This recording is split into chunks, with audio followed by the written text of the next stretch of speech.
tempo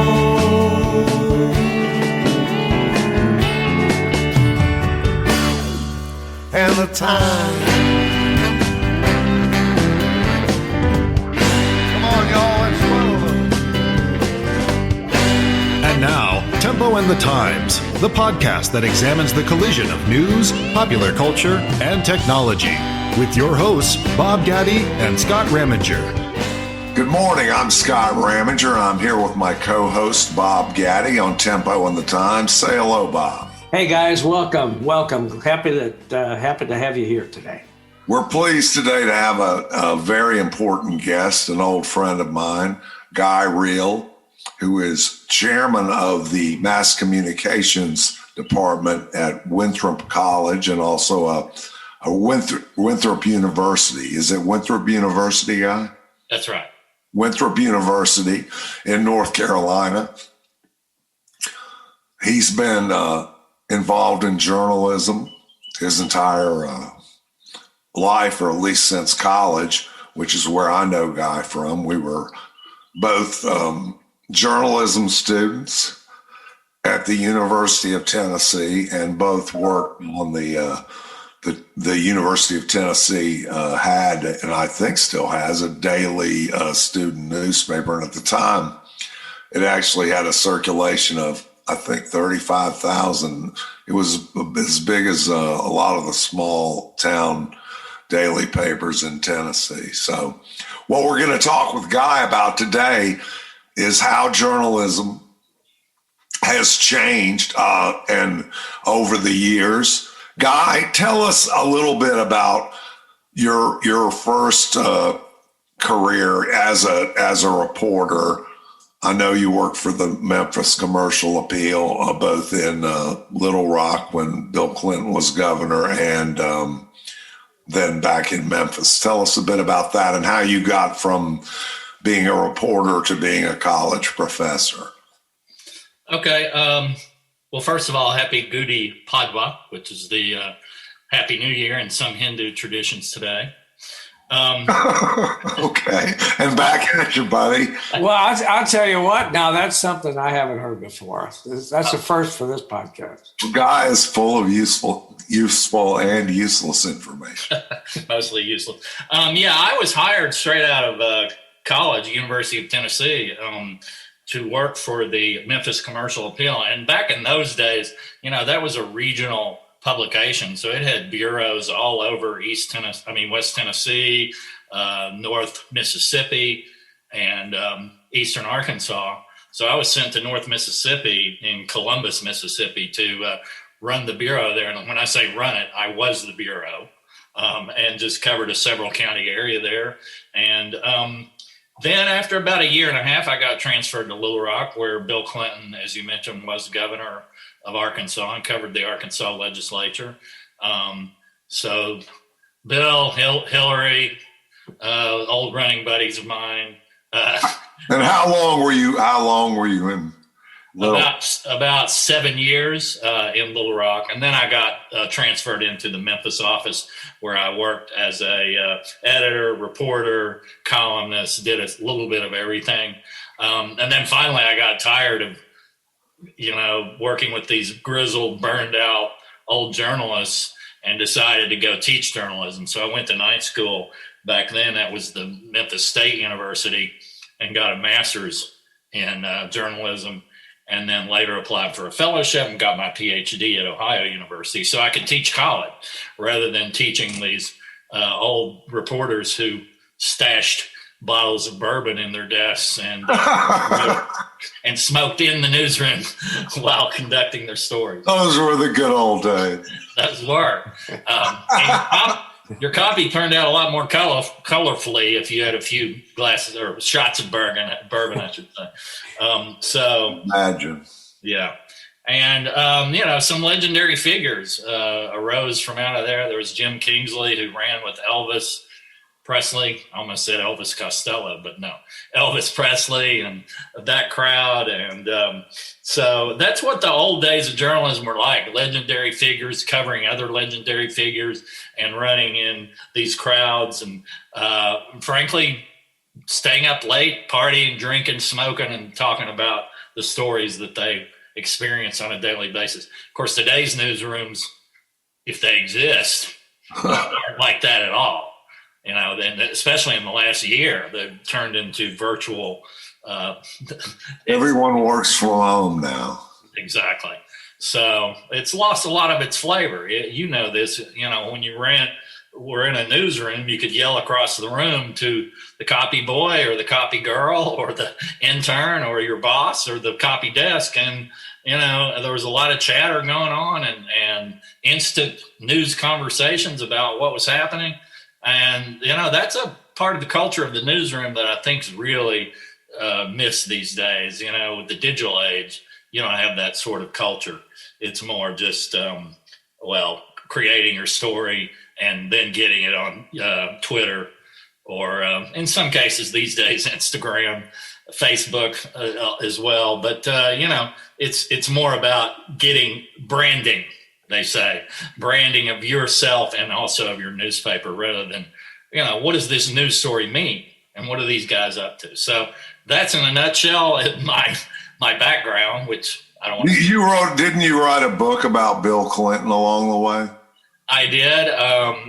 This was a case in Arkansas that involved a man who was accused of rape, and he was released on bond. And while he was out on bond, he was hogtied in his home in Arkansas and castrated, and his testicles were left on the kitchen floor there. And when the sheriff came by, immediately picked up the testicles, put them in a jar of formaldehyde, and displayed his testicles on his desk and said, "This is what happened. This is what happens to rapists in my county." And then now Bill Clinton wasn't connected with that crime, but he was connected with the Eastern Arkansas judicial system and the prosecutors and the sheriffs there. And so he wasn't implicated in any of that. But he was certainly part of the story. I remember when I filed my story about the testicles, the editor called me up and said, "Well, you're missing the nut graph." Oh, well. I don't know if all our listeners will know what the nut graph is, but they can use their imagination. Yeah, let them do that. Yes, that is true. Well, I think one thing that you said that struck me is this idea of when you said it's more about the reporter almost than the news organization. And I think in our culture overall, we've seen things become more mercenary. Well, I wanted to pick up on your comment about branding, about reporters branding themselves. I know that when I started out on daily newspapers in Pennsylvania and ended up being the bureau manager for United Press International in Trenton, New Jersey. And I would have never would have never entered my mind to try to brand myself. I do, and I think you can lose objectivity, or at least the immature of objectivity by appearing on MSNBC. And they'll have the New York Times reporter who's broken the story that afternoon or that evening on that night to talk about the story that they've just written and posted. And it's definitely, a viewer isn't going to think, oh, well, he works for the New York Times, but he's just appearing on MSNBC as a side gig. His main gig is a New York Times reporter. No, they consider that person a part of MSNBC and a commentator on there. So that alone taints the objectivity, or at least the perceived objectivity of the reporting. But Scott was mentioning, and this has been going on for years. What the commercialization and branding. I remember Scott was mentioning the Arkansas Gazette, and for years, this is how far back I go. they resisted going to a full color newspaper. So they wanted the old gray lady appearance that the New York Times had, and that increased its seriousness. Finally, they went to a color layout, full color, and I wrote a story about it for the Commercial Appeal. And I remember interviewing the editor of the Arkansas Gazette, and he said, well, we're going to be calm about this, and we're not going to splash Hawaiian shirts all over the front page. And then about a week later, they had a huge picture of a guy with a Hawaiian shirt. I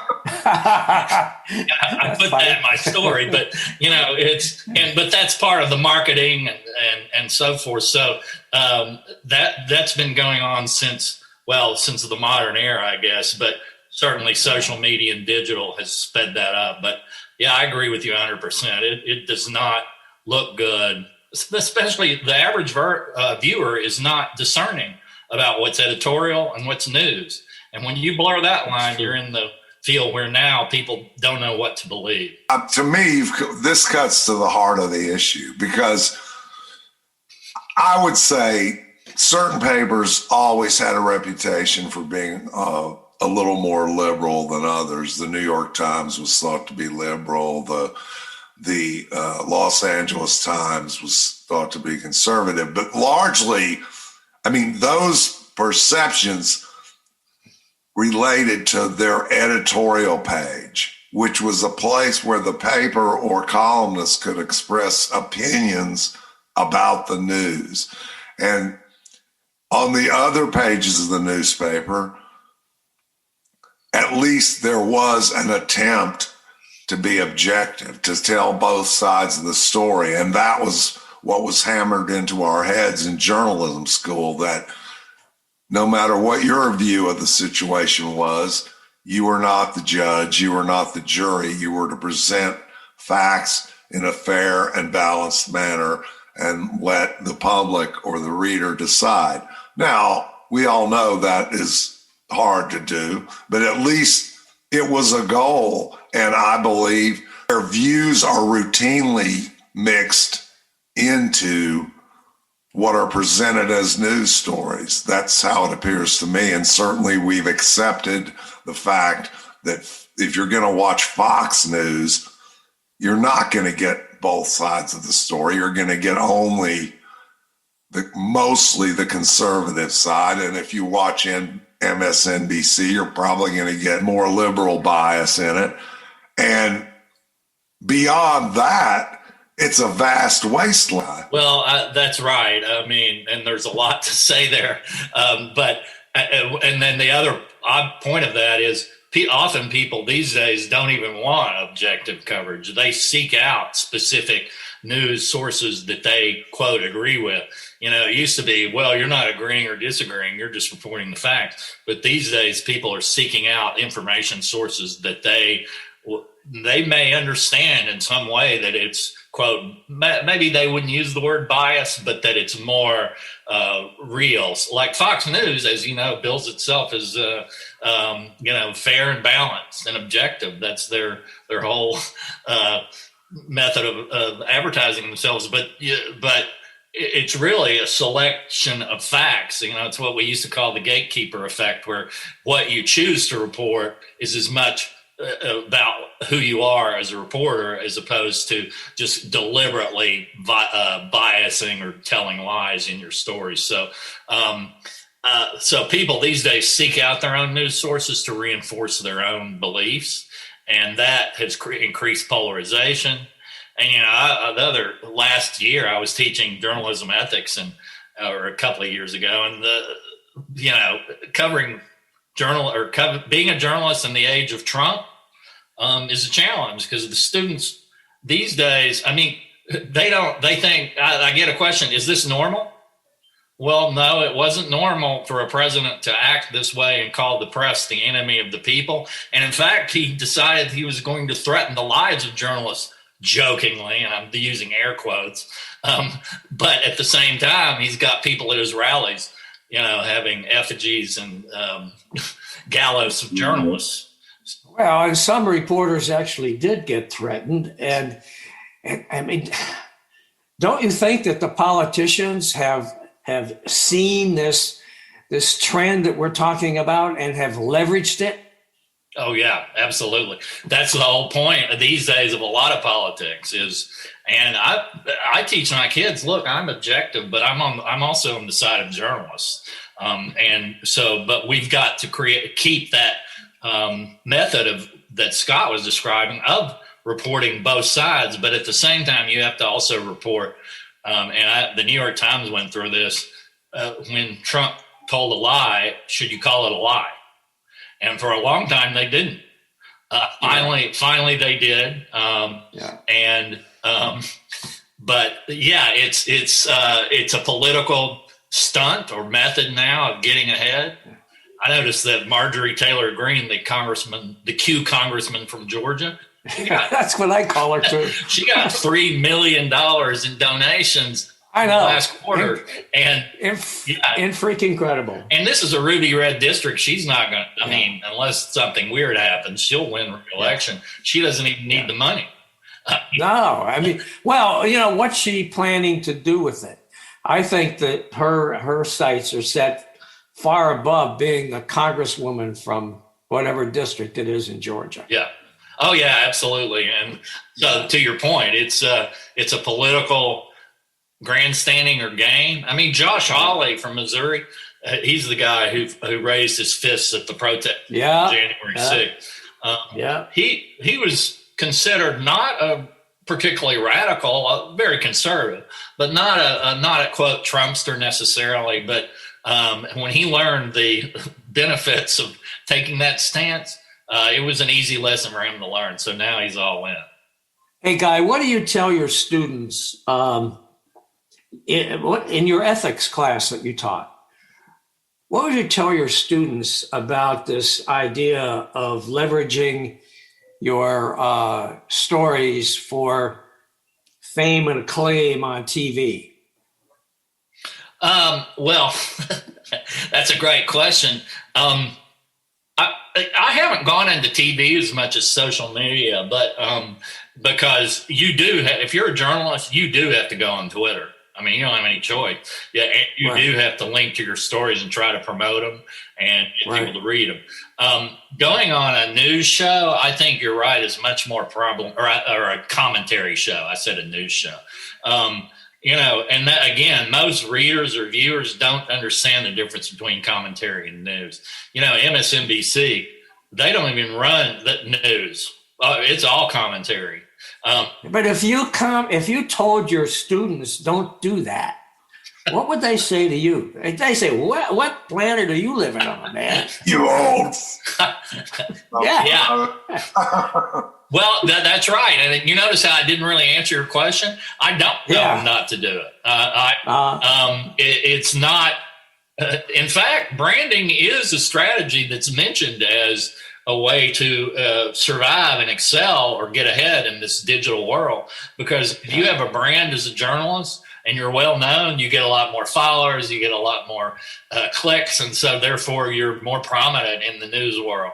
So I've never someone will want to hire you probably. I mean, that's probably how you move up the ladder. I mean, well, then you can have a side gig of doing a podcast and make a bunch of money on advertising. Oh, yeah. We're getting rich on this thing.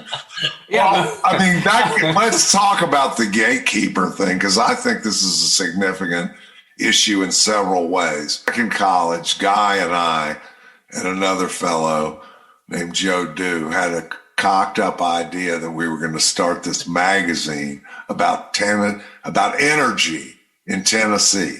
Now, I don't know who we thought was going to read this magazine, but TVA was in Knoxville and it was a big presence. So my point is, when we were talking about this, in order to do that, we would have had to come up with, I would guess back then, at least a few $1,000s, at least enough to lay out and print the first issue. And we couldn't have typeset the thing. We would have had to get it typeset. That would have cost money. We would have had to paste it up or get somebody to paste it up and then get it printed. So that was a barrier to entry. That was a sort of a gatekeeping force. In order to start a newspaper or any kind of real meaningful news organization, you had to have capital behind you. And today, pretty much anyone can, as we know, because we've started a podcast, can start with a few bucks. Really, you could do it with no money, honestly, if you had an internet connection and a computer. So there's a bunch of barriers to entry pulled down right there. The other thing, the other gatekeeper force that I think we need to address is this idea that there used to be, between a reporter and the person who read the story, there were at least 2 or 3 editors. Well, that's right. I mean, when you have no gatekeepers, and that means the gate's wide open, so anybody can say anything. And again, it comes down to the viewer or listener or user, as we call those who use websites these days, that to figure it out. Well, so far that hasn't worked very well. People aren't able to figure out what to evaluate the information they're receiving. You know, A.J. Liebling, you said the only people who can exercise free press is those who own one. Well, that was true back in the day when you had to have a press, like you're talking about, had it set and type and so forth, and layout and design and editors. Well, now anybody can, quote, exercise free press. And so it's not, it certainly doesn't have the legitimacy to a lot of viewers or listeners or readers. The press is it's always been a little treated with some skepticism, but it's lower now, and it's the esteem levels that the public holds it in than it's been certainly in my lifetime. Now, but if you look at the history of American journalism, you know, it's always been rabble-rousing, biased. That's why they call it the Arkansas Democrat. Right, that's true. For Democrats, right? Well, that is true. And also, one thing I thought of is the fact that I remember in journalism history that who was it? Who? Go ahead. You know it. Well, yeah, Hearst said, "You supply me the copy. You supply the photos, or I'll supply the war, or something like that." Right. So my point is, there's an arc or I'm hoping things will go up from here. You know, we've been down here before, but it was certainly a different situation then, because the only people who could make up the news were people who own printing presses. Now anyone can do it. And honestly, if you know, this idea of disinformation has become almost just accepted as a way of life, it seems to me. Yeah. And, you know, now we have the deep fake videos where you can actually, it looks as if somebody's saying something and they're not saying it. They've been voiced over, it's been faked by the computer, and they're going to get more sophisticated. So you have, you know, Joe Biden saying something and you can't determine whether it's real or not. It's impossible to tell somebody, well, he didn't say that, that's a deep fake. And the person's response will be, well, I saw him say it. You know what? We got to take a break here for a message. And when we come back, we'll get Guy to comment about Scott's last point. Well, I was going to say about the deep fake. Well, it's actually back to what you're talking about after post yellow journalism and then the Watergate era. And I don't want to go into too much history, but in about the mid 30s or so, journalism started establishing ethical standards, codes of ethics. You don't have to go through training or any professional certification to be a journalist, thank God, because that wouldn't work. But we do practice according to ethical standards, and that's what I always tell our students. That's what makes you different from some random blogger or random podcaster. That you are able to operate by ethical standards, and you understand that the first item in the SPJ Code of Ethics is seek the truth and report it. Guy, how do you feel about today's crop of new reporters that are graduating from college and going out into the world? How do you feel about them? Well, I'm tenured, so I can be honest. There's a lot of problems. Now, the students who go into journalism, the main problem with them is they don't read a lot of news. And so a student was asking me maybe a year or so ago, what's the best way to learn how to write a news story? And I said, read the newspaper. But they don't read newspapers. Now they'll read AOL Online News, which is aggregation of news sources from elsewhere. They don't have their own reporters as far as well, now AOL owns Huffington Post. Huffington Post is also an aggregator of news sites, although I think Huffington Post just got sold. But anyway, the point is what they're reading is just, it might be a wire service or an aggregation. And when they do read it, it's often celebrity news or in some cases fake news. But they don't read serious journalism. And so one of our goals is to try to expose them to that as much as possible.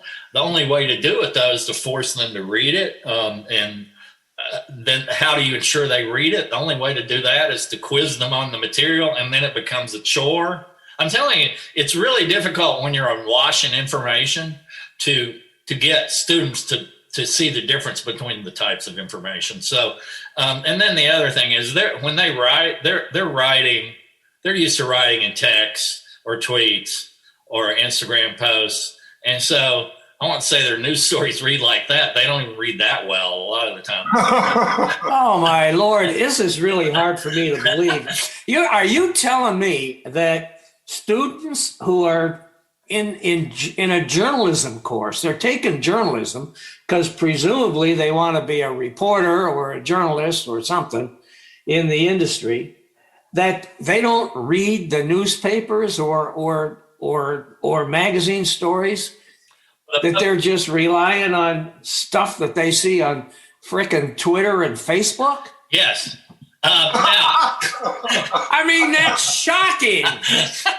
It's not shocking to me. I mean, it's shocking.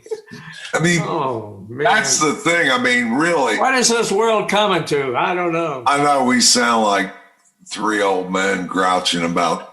I don't care. It used to be, but honestly, there are some good things. Well, here's the thing.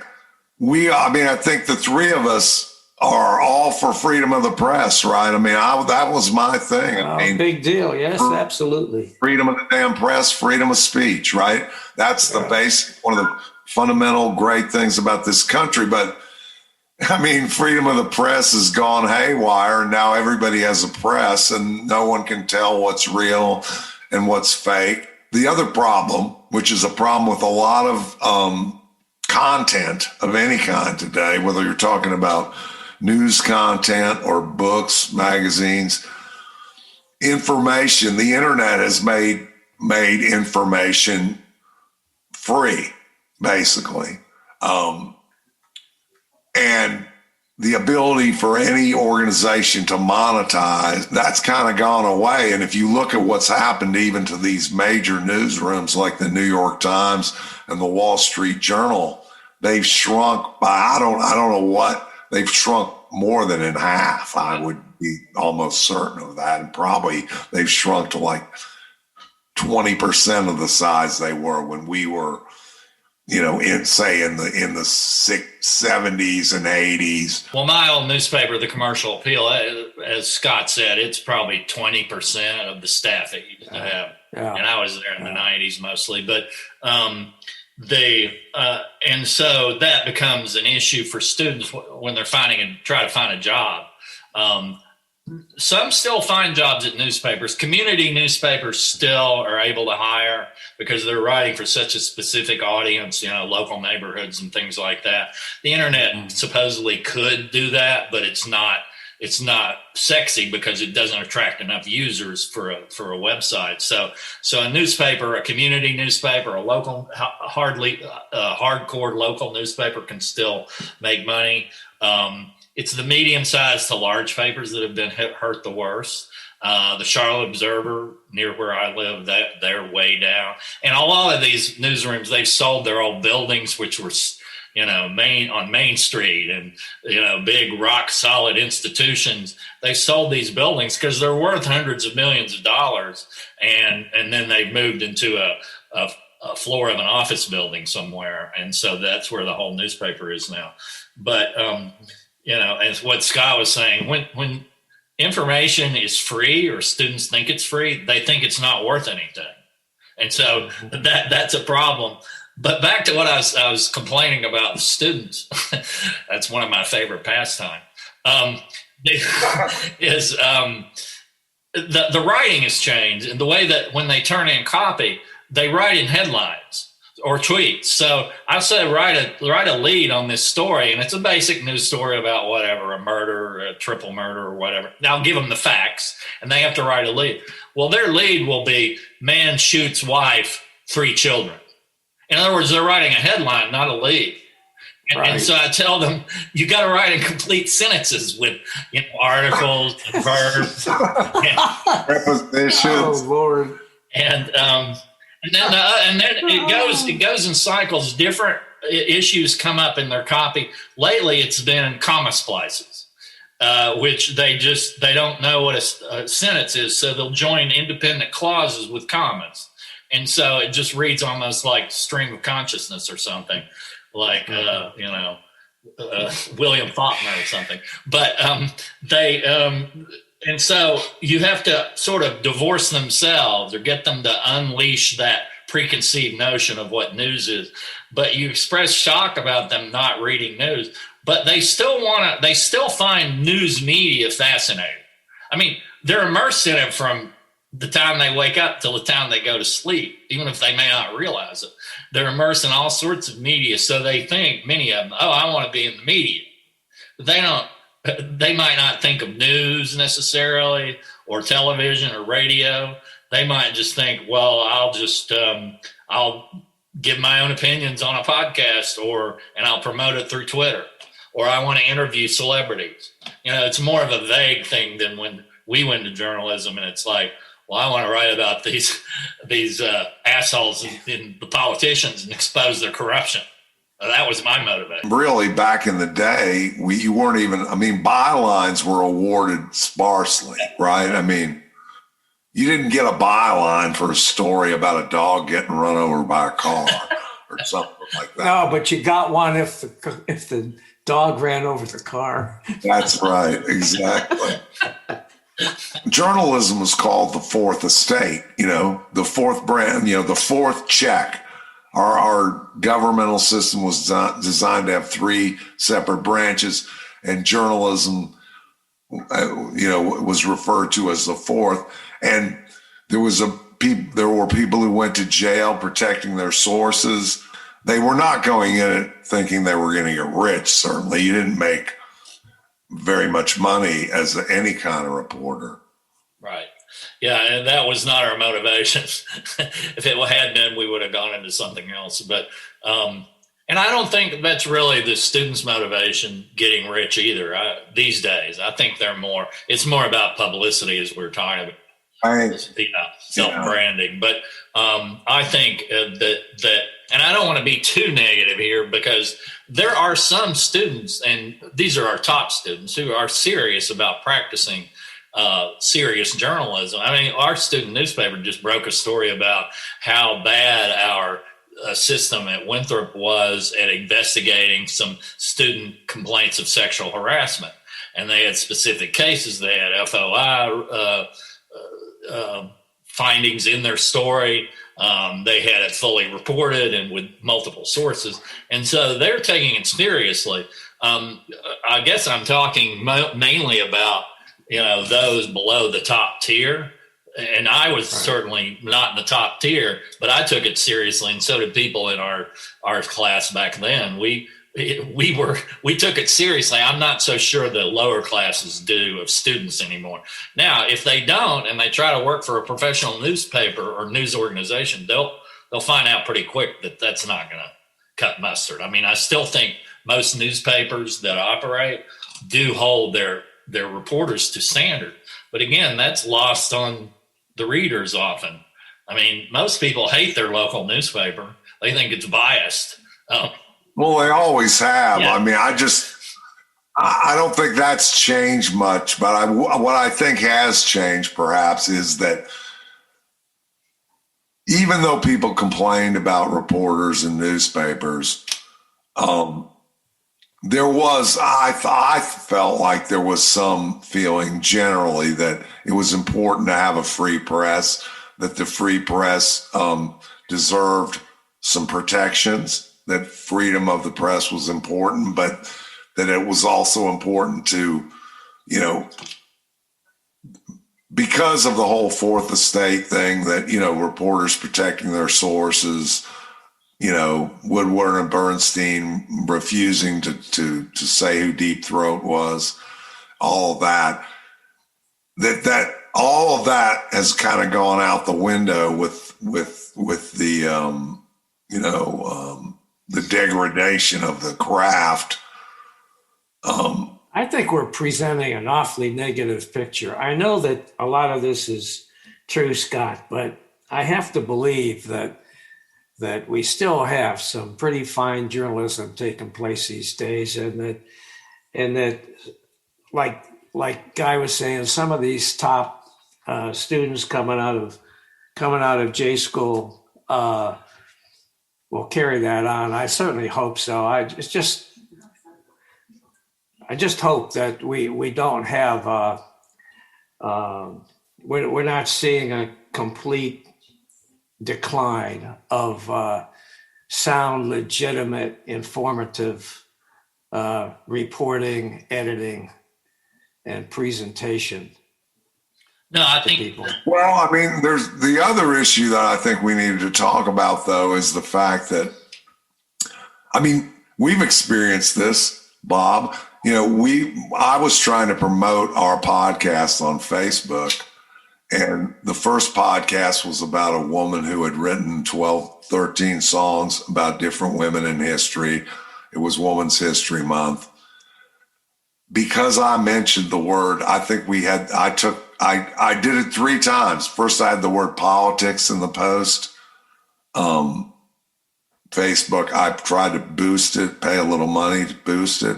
They said no, it doesn't meet our standard for not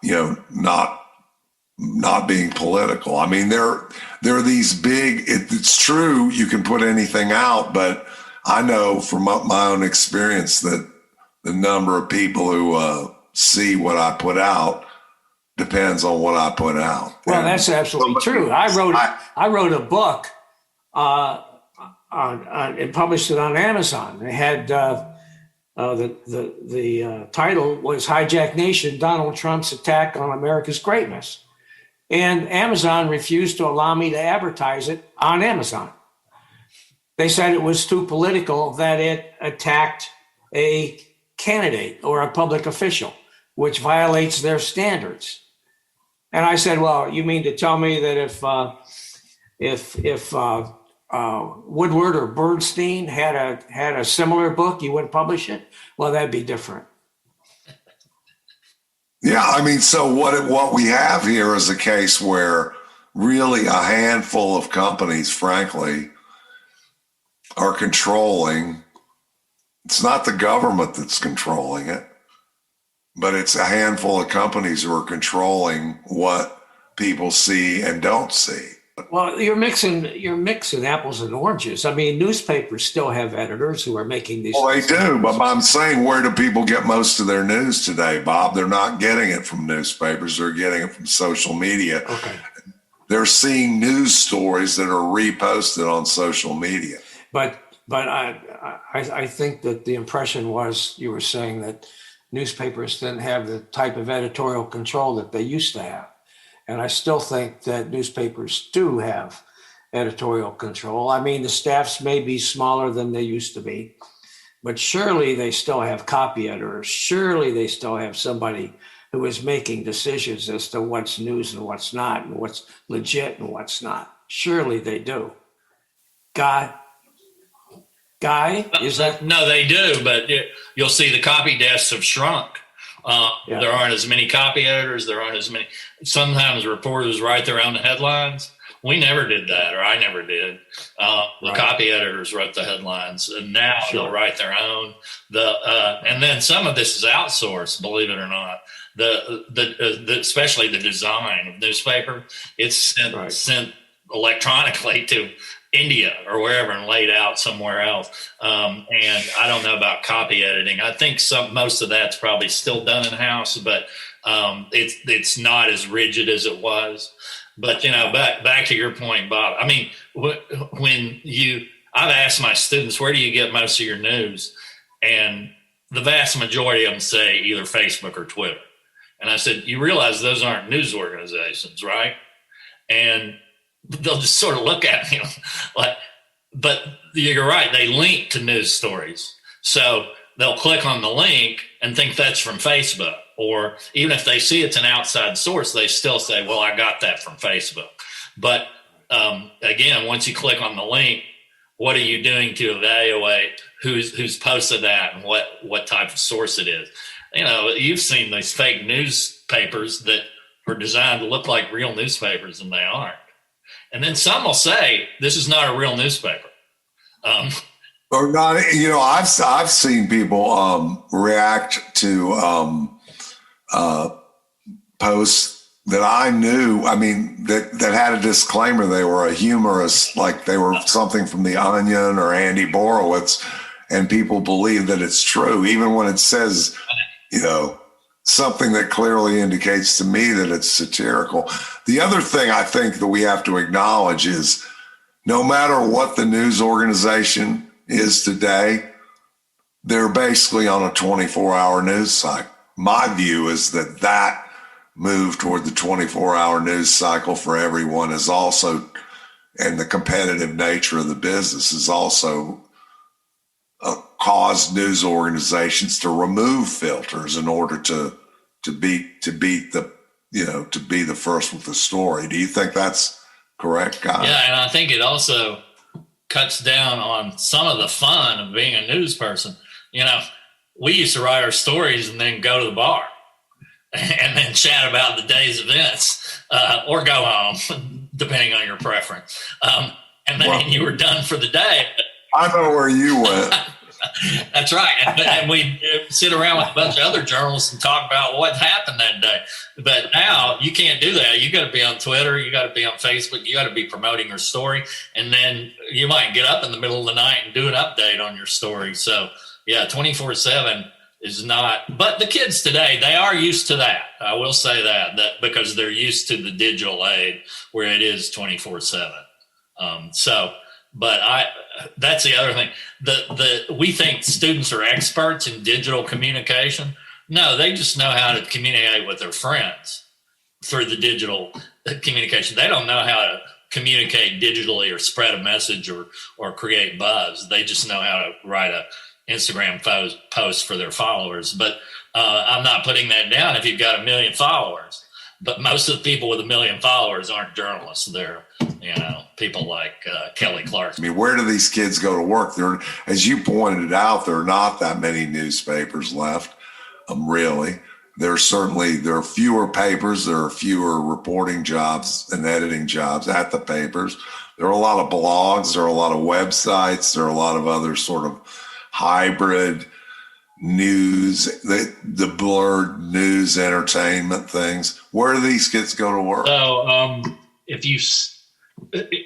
I don't know what they aspire to, but you'll see there's a lot of digital or branded as digital aspects for, say, CBS News. We have a student who works for CBS Digital or CBS Digital Sports. And they're producing for stuff online, and they're not just writing, they're producing videos, audios, short videos, maybe 20, 30 seconds in some cases, that may promote a specific story or may just be a sports related or entertainment piece. So a lot of them do that. The few who are passionate about journalism can still find jobs, and generally they start at smaller newspapers in our area. Then they might go to work for the Charleston Post and Courier, which has won multiple Pulitzer Prizes. It's still, here's another key, that's a family-owned newspaper. It hadn't been gobbled up by the chains, and so it's still able to produce what it wants to produce. And so these chains, though, are beholden to their stockholders, and so they cut the staffs to reduce their payroll, and then that reduces the news content and reduces your subscribers. It's a crazy way to run a business. but that's the pattern they've been in for the last decade or two. So, but there's still opportunities, but a lot of our journalists majors don't go into journalism. They might go into working for a nonprofit or for a public or government agency, or a commercial agency doing promotions and publicity, or sports is another. Well, what other thoughts do you have about the state of journalism? Well, I think I'm with you. I'll say that these things do run in cycles, and that I'm optimistic that we will see a positive cycle once, and it boils down to money. Once there's a better revenue stream available to news outlets and that they can crack that code, then you'll see the survival of news and newspapers and other types of news organizations. And I think, some haven't been hit as worse as others. I mean, television still has its viewers, radio has listeners. Newspapers have probably been hit the worst of the news media or even mass media. But I'm optimistic at some point they'll be able to get a revenue stream. We had a guy from the Washington Post come to speak to our students here, and he pointed out that Jeff Bezos owns the Washington Post now with Amazon, and so he said, start treating newspapers as, when you get your Pulitzer rings, those are like Super Bowl rings. And so the billionaires and multimillionaires who buy these, they suddenly are independent of outside influences. Jeff Bezos is going to print what he wants, but if he can collect multiple Pulitzer rings, which he already has, his reporters have, but he's sort of saying this tongue in cheek, but that if you have these independently wealthy people bankrolling these major newspapers, then suddenly they aren't beholden to their stockholders. And if they care about news, I'm not sure Bezos does, but if they care about news, then they can operate in that environment as well. So there's different models that may take off. We just got to see it if we live long enough. Well, this has been really good. Thank you for having me. Thank you very much, guys. God, this episode is going to make your career. Columbia University is going to call and go, we need to get that guy up here to run our J school. All right, I'll be in. Good ideas. All right.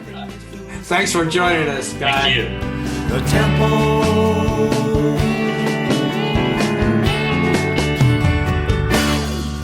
and the time.